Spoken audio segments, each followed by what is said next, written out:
We are the Jewish people, the Jewish nation. Our homeland is our Torah, our Holy Bible.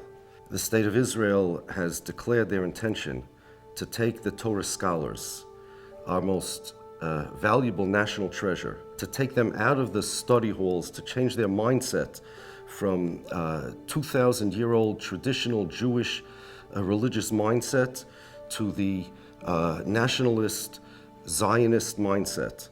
I want to read you in short a paragraph from one of the founding fathers of Zionism, Vladimir Jabotinsky. He's describing what the goal of Zionism is.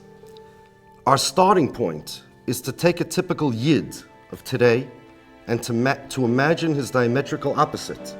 The Zionists wanted to change the definition of Jewishness from a religion to land, language, and culture. They needed a land, that's Israel. They needed a language, so they created a new language. Ivrit, Hebrew is called.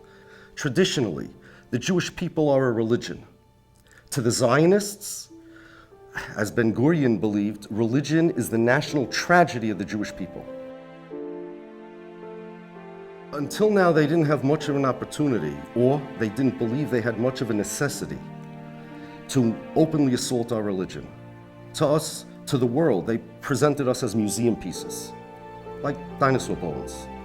Suddenly, we become real and a threat to them because they see that we're not giving up our religion. The same energy, the same power, the same commitment and resolve that kept us alive for 2,000 years is now being leveraged against them. And the same reason the Persians and the Greeks and the Romans could not assimilate us and make us into them, the Zionists now see they can't make us into them either. So now they are attempting a more direct assault by trying to take our students out of the yeshiva, where they learn the Jewish values and the Jewish ideals, and put them into the Israeli army. Israeli army is not just an organization of self-defense. It's not just a military. It's a melting pot. It's a agent of social change. The values that are taught in the Israeli army are diametrically opposed to the values of Judaism. It's an indoctrination camp. It's not just a military. They teach them about Jewish heroes. Their Jewish heroes were our Jewish villains. Bar Kokhba, one of the person who led a rebellion against the Romans, we call him Bar Koziva, the big fraud. To them, he's a national hero. Never mind, Bar Kokhba lost. It was a bloody disaster. Besides the Holocaust, it was the largest bloodbath. We will not allow our children to go like sheep to the slaughter from the yeshiva to their indoctrination camp. We're not going to let them brainwash us and change the education of our children. Even if they make the army religious and they even require the Jews to put on tefillin in the morning and to wear yarmulkes, for example, it wouldn't make any difference whatsoever. The values that they teach in the army, the values that, the idea that Israel is the protection for the Jewish people, the idea that the Jewish people needed a state, a land, language, and culture in order to survive, in order to flourish. The idea, the very basis of Zionism that they teach, the very basis of the purpose of the army, is diametrically opposed to Judaism. If not for the indoctrination attempts, they would give us a divinity exemption like they've been doing until now. And it's not the generals that are coming to say, okay, we have to draft more soldiers. It's the politicians. They don't need us and they don't want us from a military perspective. They only want us from a culture war perspective. The Jewish nation was intact, and yes, we were battered, and yes, we were bruised during the 2,000 years that we existed in exile. But on one hand, everybody is wondering, how in the world did the Jews survive? There's no other nation that could survive in exile 2,000 years. Remember, we didn't have an army. We didn't have a state. And we survived, and our Talmud tells us the secret. It's because of our Torah, because of our religion, and it tells us that one of the reasons we survive is because we don't have a state. Imagine a guy steals your identity, ties you up, beats you up, puts you in the closet, and calls himself whatever your name is. And he uses your credit card, he racks up bills, And then he comes to you out of the closet and says, at least you got to help me pay. We have bills.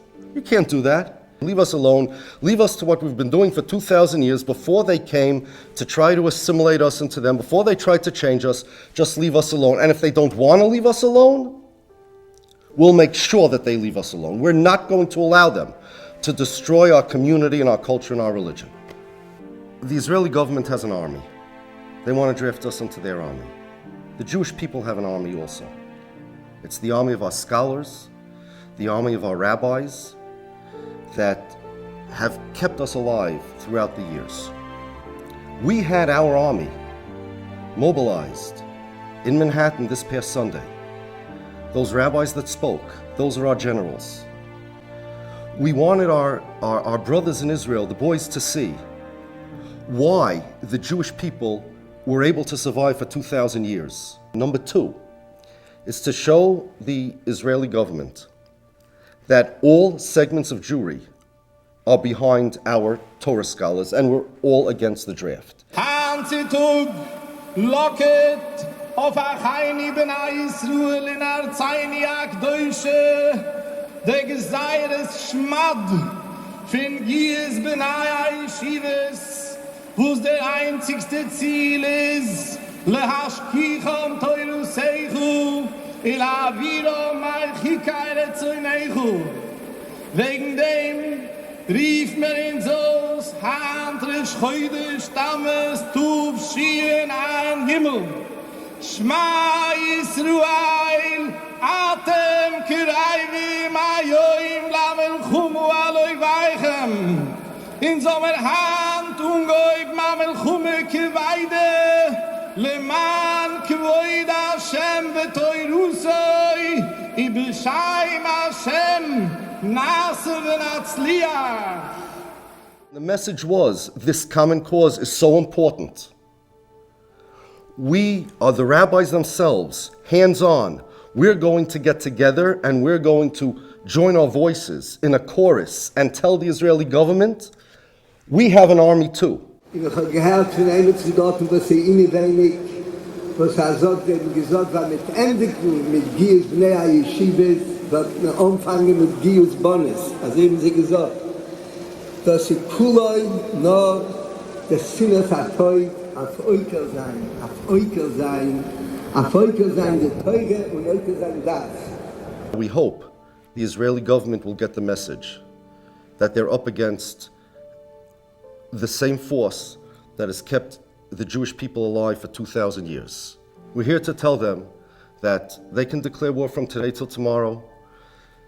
We're not waving the white flag.